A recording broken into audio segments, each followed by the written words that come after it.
So let us try to understand all about your Cartesian coordinate system. So next is all about your Cartesian coordinate system.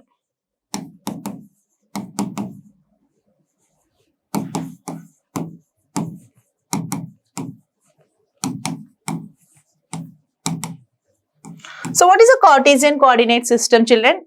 Suppose if you want to represent the motion of an object with respect to an observer.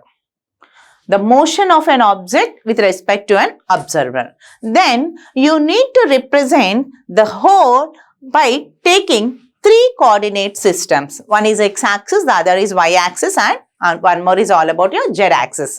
So these three mutually perpendicular axes x, y, z itself is called as a Cartesian coordinate system. And the location of that point is represented accordingly. So how far is it from x-axis, how far is it from y-axis, and how far it is from z-axis. This representation itself is called as a Cartesian coordinate system. So as I told you that it consists of three mutually perpendicular axes. One is x-axis, the other is y-axis, and one more is all about your z-axis. X-axis, y-axis, and z-axis. If you want to, and this is your origin O, if you want to locate the position of some object P, the motion of some object P, then you need to have this coordinate system. So how with this motion of the object is measured means how far is it moving from along with x-axis, how far it is from y-axis, and how far it is from z-axis. And remember the children, this xz itself, as this is a two-dimensional board, I can't drop it. So this is actually, you have to consider this z as something like this. Okay. So something like this. So this completely considers a plane. So now if you want to represent the same, then the position can be represented something like this. Here is the object. The same object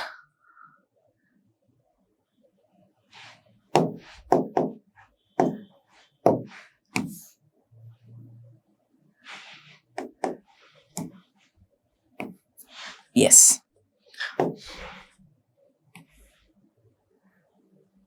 Parallel to x-axis, sorry, this is a line parallel to z-axis, hence this is taken as some z. Parallel to z-axis is taken as small z. And here this is x-axis, a line parallel to x-axis is taken as small x. And this is your y-axis, and the line parallel to y-axis is taken as small y. So by measuring the values of x, y, and z respectively, you can measure the motion of the object with respect to a given position. This is all the three mutual perpendicular axes, totally called as a Cartesian coordinate system. Okay, so now let us try to understand the last topic, that is position vector. So one more topic is all about your position vector.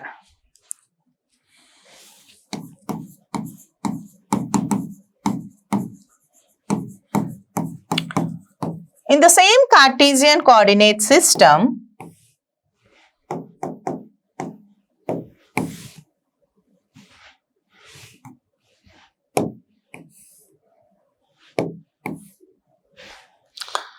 let us consider, in order to understand or locate the position of a particle P with respect to the origin O, so here it clearly indicates this OP.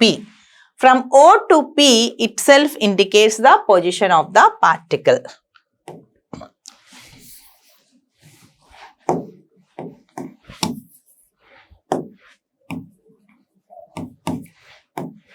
Yes.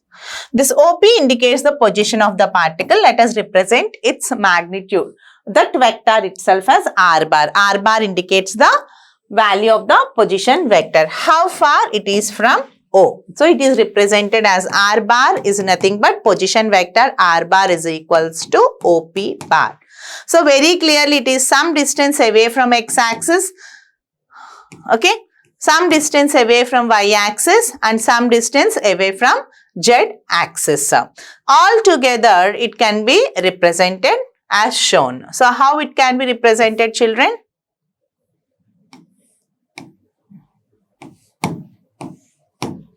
Yes. This is some amount of position with respect to x-axis. X-axis means it must be I cap. Magnitude x, how much is on x-axis? This is small x, as I told you. And in order to say that it is lying on the x-axis, we have to represent that unit orthogonal vectors, that is orthogonal unit vector I cap. Similarly, some portion of it is lying on y-axis. Magnitude of that is given as y and direction is j cap.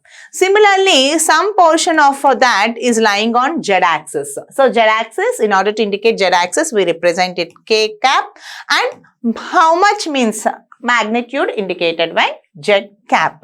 Therefore, the position vector of a given point can be written as OP bar, which is equals to xi cap plus yj cap plus z cap. If you want to represent the only magnitude of the position vector, then you have to consider the magnitude of this, only magnitude.